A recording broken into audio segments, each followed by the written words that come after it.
at any point? You can stop it, apparently. All right. Okay, because RFC's kicking it old school this week, we're here to chime in on also how we got into the fandom and how we started with Transformers.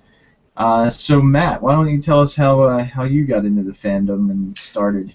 I actually got into the fandom completely by accident. I found T-Formers just completely randomly and happened across a pre-recorded RFC podcast. Started watching it, and that's pretty much my story right there. I watched it for a couple of months, I guess, before I even joined into the text chat. So you used to watch it pre-recorded on YouTube or iTunes, or on T-Formers, actually. On T-Formers. Yeah, that's where I started watching it. Oh, okay. Yeah, I mean, I'm kind of similar. I guess I started on what I believe was a site before it was officially called T-Formers, on the forum there. I think it was a little bit more active at the time. I was in that forum, and then it turned over to T-Formers, or at least they redesigned the site, and I noticed their news page on the front, and it kind of kept me going back and checking it, and eventually I found RFC, and I started watching it and enjoying it, and of course I've been collecting, Transformers pretty much my whole life, but definitely got more involved once I started watching RFC every week and started buying more, knowing what's coming out. I mean, the internet definitely made us more aware of everything that was out there. I mean, when you were a kid, or even, when I was in my late teens, the only time you knew about a figure is when you saw it on the shelf. And if you didn't see it on the shelf, you didn't even know it existed. Yeah. So it increased the hunt to find the figures, being more involved in the fandom, and then it increases your collection and increases how much you want to talk about it. What about you, Lauren? So, it kind of funny is I collected them when I was a kid. Well, collected them, I had them when I was a kid, and then, I sold them when I realized how much they were worth when I was back in college, and I'm like, okay. And then I happened to run across a Alternator's Battle Ravage on clearance at like Walmart for like $9, and I'm like, what is this? And then I started to look into it. I was trying to find some sort of history on it or figure it out, and then I realized it's a whole line that's been out, and there's all these cars, and I'm an automotive guy. I'm going to school in California for automotive design, so I really enjoy the models and the fact that these are the Transformers I always wish we had as a kid, like a real car branded by a real company, not just a fake one. So then I found T-Formers too by accident. I was looking at something, and you know how you click on a link and you rabbit into something else, and I found I think I found the forums, and I was on there for a while, but I didn't even know about RFC really. So I kind of joined, and I was in conversations with a lot of people about stuff going on. I want to say this was a while, like I think Alternators was what, 2006 ish, like kind of when it was getting close to the end of it. I think is when I found them. Yeah, because that's when classics started coming out. Yeah, classics. I didn't even know about classics until I was on TV. I did. That's what got me back into the toys. Was the classics that went insane. I missed a lot of them, but I saw them in the stores, and then I started looking for the alternators and all that stuff, and that led to Masterpiece, which and then I started looking at customs, because then that's when I started seeing stuff like Frenzy Rumble and all these customizers starting to make stuff, and I saw that custom Devastator, and I'm like, wow, this has come a long way since a kid. So I started digging into it more, and then one day I was on T-Formers and I saw this chat thing at the top. I'm like, hey, what's this? So I just started commenting on what people were talking about, and that's how I met a few of the guys that we all hang out now, and we do chat pretty much. I say pretty Probably we do it almost every day. We were always talking to each other. And then they took that off of the T-formers, and then we started doing it through IRC. And then one of the guys, Dan, told me, he's like, hey, did you know about the podcast? And I'm like, and it's funny is I've been on the forums for a long time, and I didn't even see it. So I started listening to it, and I started jumping in, and it's kind of grown from there. And I've met a guy from Australia. I went to BotCon last year because he was down there. I went and hung out with him, which was really cool. The official RFC historian. Yeah, yeah. And then hopefully this year, whenever they have the TFCon, I'll get to meet Diecast, and hopefully Dan will get to make it, and some other people will go. We can all hang out in Chicago, my old stomping ground. So yeah. I mean, at this point, I've tried to kind of quote unquote thin out my collection by just getting Masterpiece, just because how Masterpiece has really exploded, and kind of classics. I do some movie stuff. Just more of the times I look at movie stuff is like base figures to customize something else into. I started a pretty bold project with wanting to do a custom Menasor, Masterpiece Menasor from Alternators. And I still don't have that project done. It's been going on for like 5 years. I have all the parts, I have the plans, I just don't have the time and space to do it. So, and that does sound like a pretty massive undertaking. So yeah, and the third-party companies have really just blossomed, I guess, or kind of grown quite a bit. So now it's like part of me doesn't really want to do it because it's so much time to invest, and part now of it you really have to pick and choose. Yeah, I look at the third-party figures and stuff. I look at the figure. I'm like, do I really want to cut this one up? Do I really want to ruin this figure? Because there's this chance that I could totally screw it up, and now that figure is no longer. So I have readily available. Yeah. Right. So. The neat thing about that alternator that you were mentioning, the Ravage that turned into a cat from a Jaguar, I think that was actually later in the line because I'm a big car guy. I have a car background too, and I was also really heavy into the alternators, and they were 1/24 scale, so it looked like a regular diecast car. Well, that was the thing is if you just liked cars, you didn't even have to. They still had their incentive of just a 1/24 scale car, because I think if you buy the cars in that scale at like metal, they're like $15-$20 anyways. Yeah, you get that, and you could transform it. So. And they did have nice car. I mean, they used some nice cars for the line. I think the only reason they used that Dodge truck was, for Prime. There was probably nothing else that was going to be big enough for him without doing like a Freightliner or something like that. And I don't even know at the time if they would have been able to get the licensing to do that. Well, that was the big thing. Is I was kind of surprised that. With alternators, I was surprised at some of the possible repaints that they never did, because they could have used that prime mold. They probably could have made Hoist, and Grapple, and they could have made all sorts of other figures out of it too. Yeah. And like Matt said, I mean, classics were coming out at that time, so I think that kind of killed the alternator line with the classics, and the fact that they were kind of hard to transform. So they weren't geared. Well, Classics was coming out. 2000. We were coming up on 2007 too, the first movie year. So there was just so much product coming in that something had to give. Yeah, that was another death of the alternators, definitely. And a lot of people say good riddance because I know Brian isn't partially fond of the alternators, but I have a couple, but as far as like. The other thing is then they went to the 1/32 scale alternity, which I have quite a few of those, but they're so much smaller, and they're just as complicated to transform that like you said, they're not the easiest things to transform either. And they weren't available in the States, so yeah, that's you true. were importing them, and that usually comes with a premium. Yep. So. I was always disappointed, though, that they never released a Frenzy of that Rumble. That was the one that I kind of expected them to totally make. And that's really not a bad-looking alternator for what it is. And had the line gone on, I'm sure we would have We would gotten have one. gotten it. Yeah, we would have gotten it. We got a lot more if the line had kept going. So They were actually really hard to find towards the end of the line. yeah.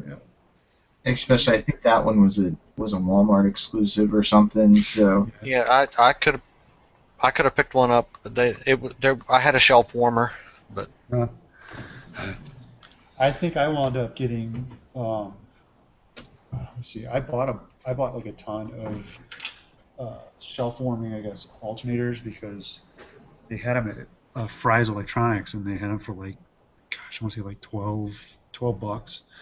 So I have like a whole case of like, quote unquote case of like just figures that I got just because I knew alternators was kind of dying, and I wanted to make some because I saw like customizing was kind of key to keeping me into the alternators as well because I'm like, oh, I can put any car on these things, and then so I bought a whole bunch of stuff to do, and I got this long project list, and I was coming up with ideas with which figures I wanted to make into new stuff, and I thought it was much easier than it turned out to be. Because I tried Wild Rider, that was my first attempt at a custom, and I had a 360 Modena Ferrari that I tried to put on tracks, but I had issues because tracks was a front end engine and it's a rear engine car, so it was pretty tough.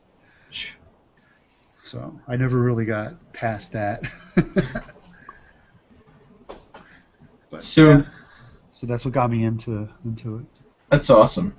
So next, there's a little bit of controversy going on. I'm not sure if everyone's aware of it, but the company Warbotron recently released their first figure, and a lot of the stores that were selling it, like Captured Prey, Toy Dojo, TF Source, everyone except Big Bad Toy Store was expecting this figure in April. Well, it turned out only Big Bad Toy Store got the figure, and then people were starting to question why aren't the other retailers getting it. And Warbotron basically put out I believe a statement saying that Big Bad Toy Store had a 90-day exclusivity on the figure because they ordered it first. And nobody else seemed to know anything about this. So all the other retailers who basically found out in a forum, And probably are not very happy. or from their Facebook page, were basically trying to contact Warbotron to figure out what's going on. And Warbotron tried to say that Big Bad Toy Store bought up their initial run, and now they can't make any more figures till the end of June. But the problem with that is all the retailers that said they were gonna, sell a Warbotron figure had to do a minimum order. So all these stores committed to a minimum order, so they all assumed they were getting the figure up front when it was released.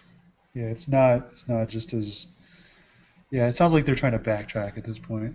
Yeah, I mean, Big Bad Toy Store even came out and said, we paid a good amount of cash up front to make sure that we got this figure and that, the project would go through. Big Bad Toy Store says that they're expecting the next figure, which is the Not Swindle, which is the WBO2, or right, however they're calling it. Not Swindle. Not Swindle. They're expecting that figure the end of this month or beginning of May. Oh, so they're going to have 2 or 3 figures before some of the retail, I'll call them retail, online retailers even get one. Okay. Which is good for Big Bad Toy Store. I don't understand if they did have a 90-day exclusivity, why wouldn't you advertise that? And Big Bad Toy Store, whenever they have exclusives, they do tend to advertise that. So.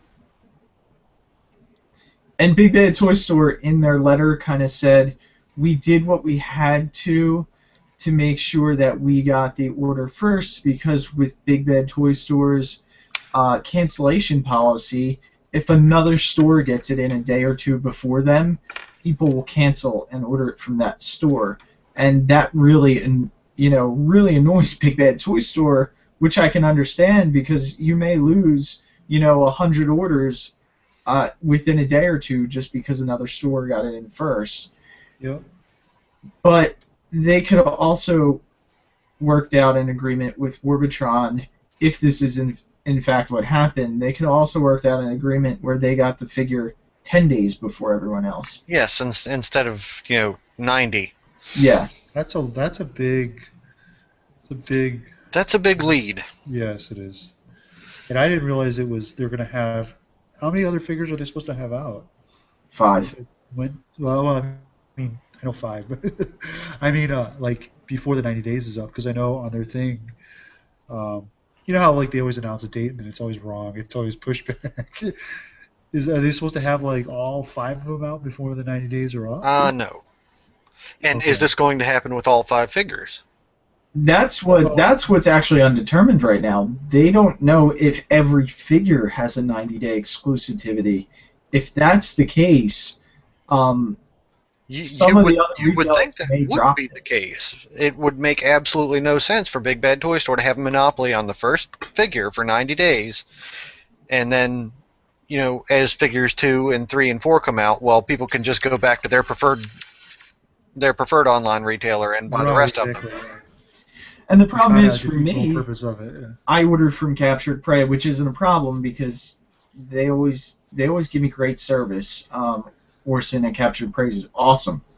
But at Captured Prey, you prepay. So I already paid for this figure. I had no idea it was going to be 90 days behind Big Bad Toy Store. So I have to wait for that figure.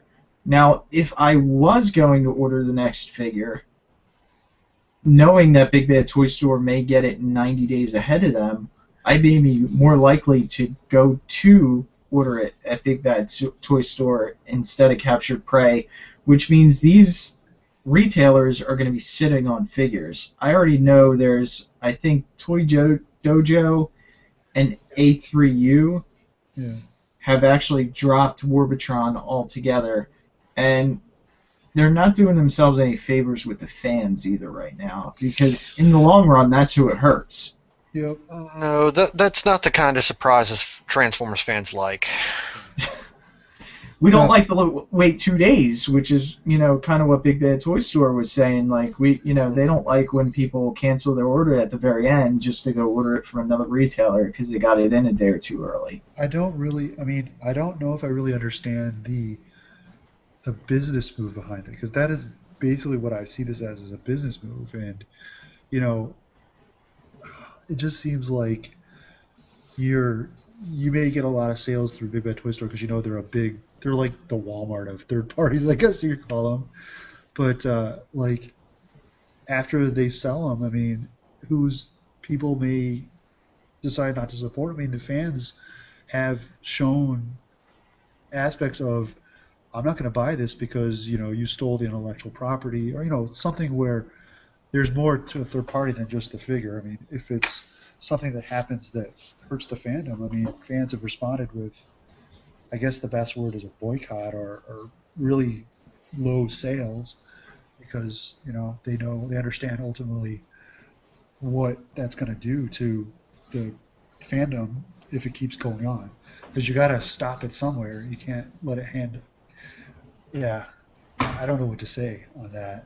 I agree 100%. I think this is hurting Warbotron more than anyone. I think they're going to have a lot harder time people jumping in for all 5 of these figures, and I think a lot of people are just going to cancel them altogether. And on the next thing that they do, if they make anything else after this, people are going to wait. Yeah, people are going to wait. People are not going to, they're not going to pre-order. They're not going to support a company that made this much of an error. I'll give them some slack because it's their first time, apparently. But they also Absolutely. And anybody who ordered from Big Bad Toy Store isn't going to have a problem with this, though. So I personally like Big Bad Toy Store. I don't think they're. That's where I do the majority of my shopping, but I did not buy into this. It's just too expensive for me. But that's what I'm saying. Big Bad Toy Store ordered apparently a lot more. So still, a lot of people are going to get this figure on time. Yeah, absolutely. But there is going to be a very large section out there of people that are going to, keep Warbotron in their sights from now on. Yeah. I mean, they did. What's interesting is they started off really well, because one of the biggest complaints about in the fandom was that, like with TFC, they had Hercules, right? And they did a good job in their first figure, but Uranos was the one where, kind of gave people bad taste in their mouth because they didn't see the whole combiner. So Warbotron got it right with, hey, they showed us all 5 of them. They showed us all the modes, combine, all that stuff. So we got a taste of what it was going to look like. So they did that right, and then they go and do this, and it's like they totally killed their momentum and their positive acceptance in the fandom with this. And I still don't understand, because honestly, it's like Big Bad Toy Store will sell a lot, but there are people that buy from the other vendors, and it's going to hurt their sales overall, I think. Maybe they were trying to drive people to Big... I don't really understand it. It just seems kind of like you're cutting off your distribution arm. Yeah, like Diecast said, they've already lost at least 2 distributors over this. How many more are going to follow suit?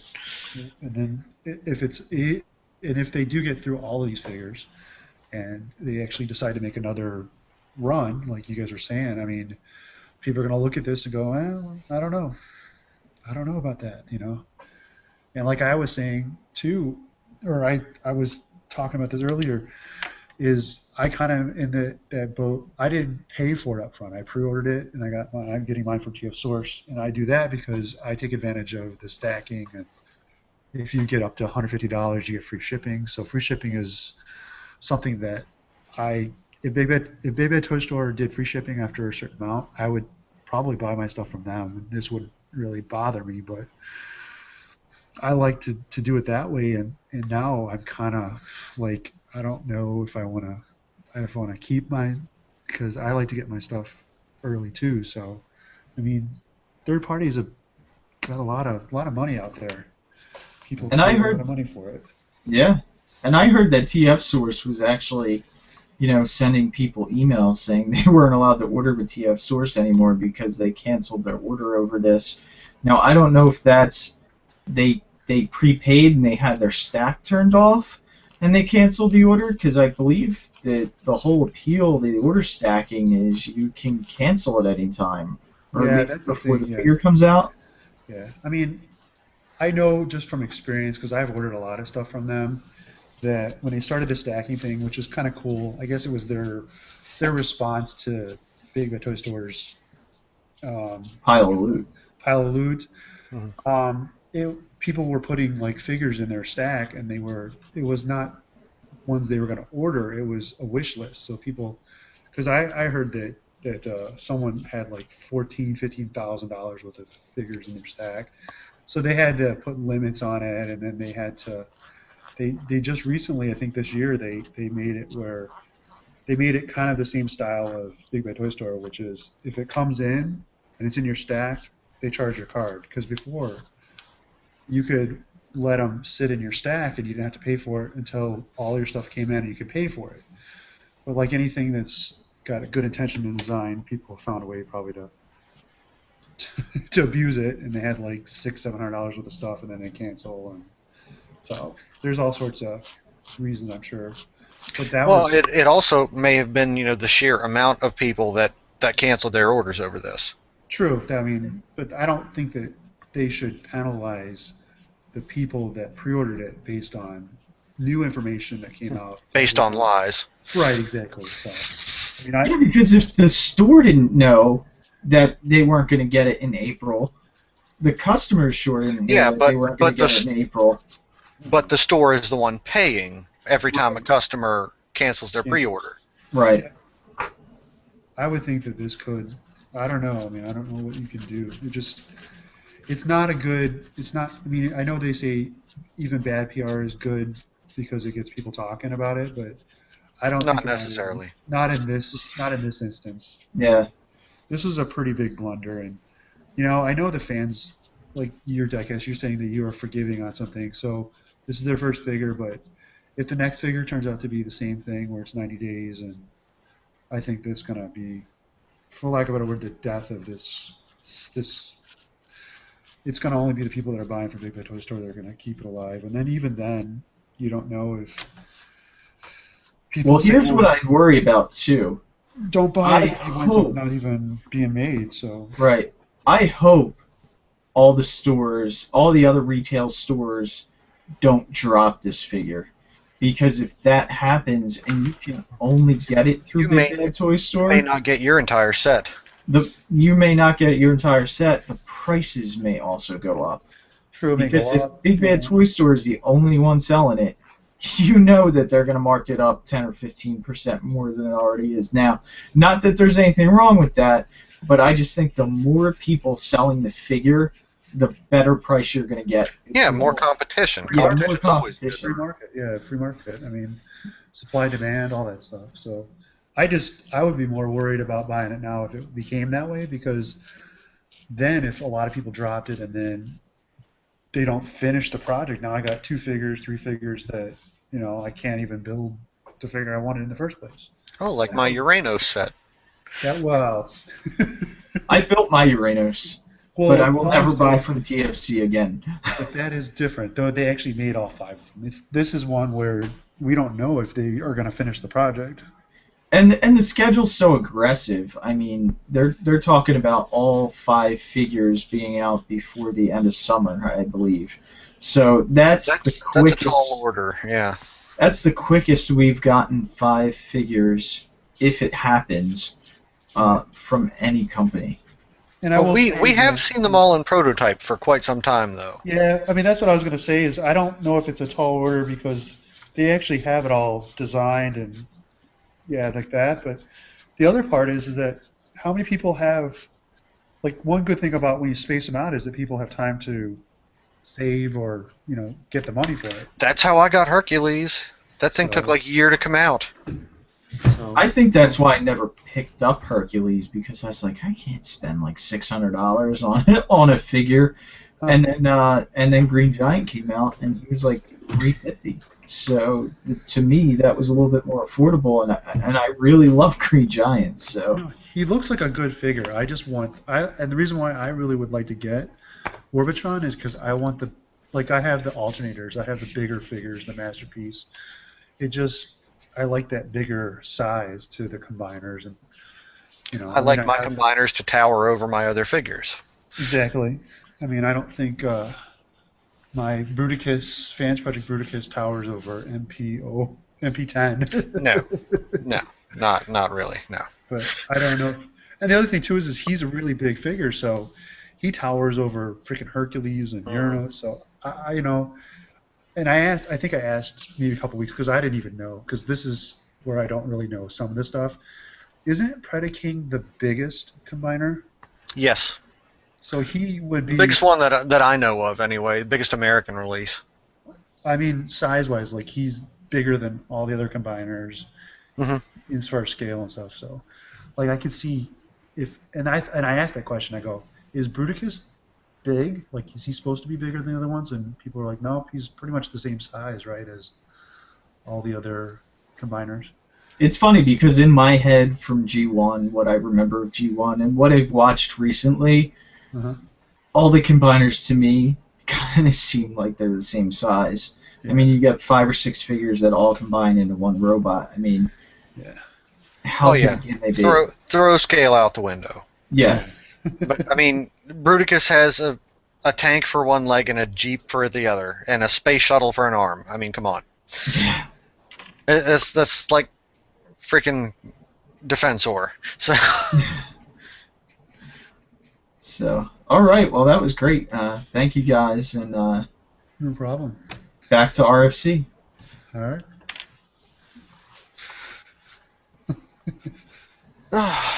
thanks for helping us out, Lauren. Yeah, Appreciate thank you very much. Yeah, I definitely would. I would like to be more involved if you guys need someone to do that. Yeah,